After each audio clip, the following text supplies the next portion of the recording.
Salam əziz dostlar, dəyərli izləyicilər, hamınızı xoş gördük. Bugün Böyük Britaniyanın paytaxtı London şəhərindən sizləri salamlayıram. Bugün Londonda çox mühüm bir görüşümüz baş tutdu. Böyük Britaniyanın ən qabaqcıl beyin mərkəzlərindən sayılan Chatham House-dan bir görüşdə iştirak elədim. Görüşdə əsas mövzu Böyük Britaniyanın dünyada mövcud münaqişələrdə artan rolu, xüsusən də Ukrayna müharibəsində sülhə nail olunmasında Londonun atdığı addımlar idi. Elə Big Ben'in qarşısından bu video çıxışımı etməkdən məqsəd Böyük Britaniyanın xüsusən də son həftələr ərzində Ukrayna münaqişəsində dəyişən rolunu qısaca şərh etməkdir. Ümumiyyətlə, Böyük Britaniya elə bir ölkədir ki, dünya iqtisadiyyatında, dünya siyasətində önəmli rola və paya sahibdir. Təsadüfi deyil ki, dünyanın gedişatında ingilislərin, yəni Böyük Britaniyanın əhəmiyyətli rolu barədə uzun illərdir danışılır. Konkret olaraq Ukrayna-Rusiya müharibəsində son aylara qədər Böyük Britaniyaya bir ölkə olaraq Ukraynaya hərbi və maliyyə yardımı göstərən ölkələr arasındaydı və təkcə Böyük Britaniya deyil, Avropanın bir çox ölkələri Ukraynaya hərbi yardımlar edirdi. Amma son həftələr ərzində Böyük Britaniya təkcə dəstək vermir, eyni zamanda Ukraynanın müdafiəsində, təhlükəsizliyində və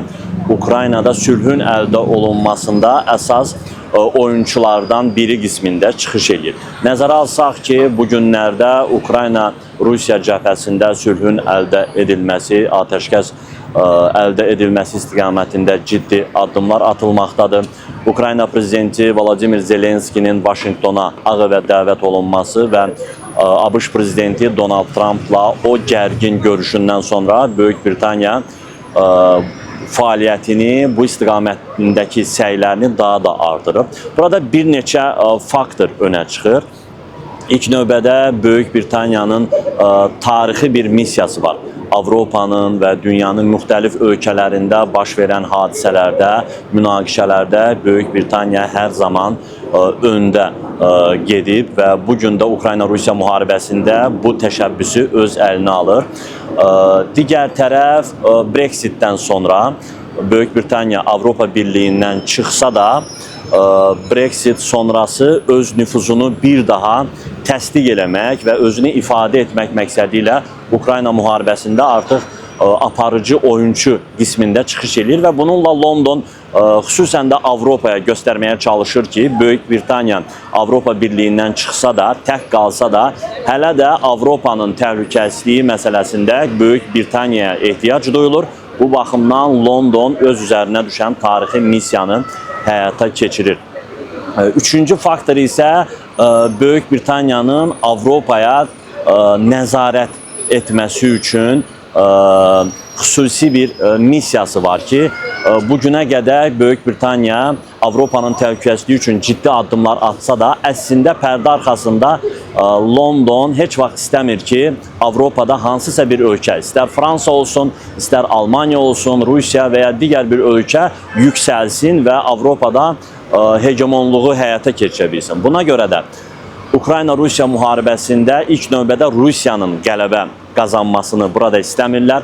Çünki düşünürlər ki, Rusiya Ukraynada qələbə qazanarsa, bundan sonra Avropaya iddialar irəli sürəcək. Avropanın bir sıra ölkələrinə qarşı hibrid müharibə, hətta hərbi müdaxilələr həyata keçirilə bilər. Və ya Rusiya məğlub olarsa və Ukrayna qazanarsa, bu prosesdə ya Almanya, ya Fransa önə çıxa bilər. Bu da Avropaya liderlik məsələsində Böyük Britaniyanın ikinci plana keçməsi deməkdir. Bu baxımdan Böyük Britaniya Ukrayna-Rusiya müharibəsində atəşkəs əldə edilməsində, sülh əldə olunmasında ön plana çıxmağa çalışır və ya bu müharibə daha uzun müddət davam edərsə, Ukraynaya hərbi və maddi yardımlar göstərməklə özünü əsas oyuncu olaraq bu prosesdə qoruyub saxlamağa çalışır. Və nəzərə alsaq ki, ABŞ, yəni Donald Trump administrasiyası əvvəlki kimi Ukraynaya dəstək göstərmir. Bunun əksinə Rusiyanın xeyrinə sayıla biləcək müəyyən addımlar atır. Bu Böyük Britaniya üçün yeni tarixi bir şans deməkdir.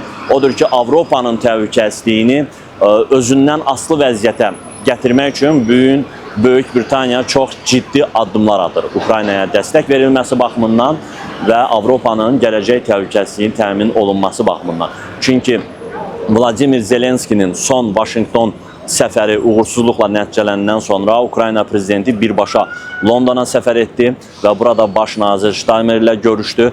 Bundan sonra Ukraynaya dəstəyin davam etdirilməsi ilə bağlı Avropada kollektiv bir razılaşma əldə olundu. Ümumiyyətlə, Böyük Britaniya hələ müharibənin ilk günlərindən 2022-ci ilin fevral ayından etibarən Ukraynaya ciddi dəstək göstərən ölkələr arasındadır.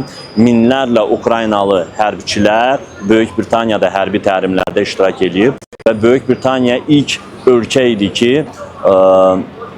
Storm Shadow uzaq mənzilli raketləri Ukraynaya verdi və Rusiyanın dərinliklərinə həmin raketlərlə zərbələr endirilməsinə rəsmən icazə verdi. Bu, artıq Böyük Britaniyanın Ukraynaya sadəcə hərbi dəstəyi deyil, eyni zamanda bu prosesdə əsas oyunculardan biri olduğunu göstərir. Ümumiyyətlə, hər zaman belə bir şifahi deyim var ki, dünyadakı nizam intizamı, dünyadakı prosesləri ingilislər idarə edirlər. Bu, heç də təsadüfi səslənən bir fikir deyil. Həqiqətən də dünyada baş verən proseslər burada, Londonda, Böyük Britaniyada idarə olunur, yön verilir. Bu baxımdan Böyük Britaniyanın gücünü, imkanlarını zəif görmək məncə doğru olmaz. Hələlik bu qədər. İnşallah növbəti video çəkilişlərdə də dünyada baş verən proseslərlə bağlı öz şərhlərimi sizlərlə bölüşəcəm. Allah amanında uğurlar arzulayıram.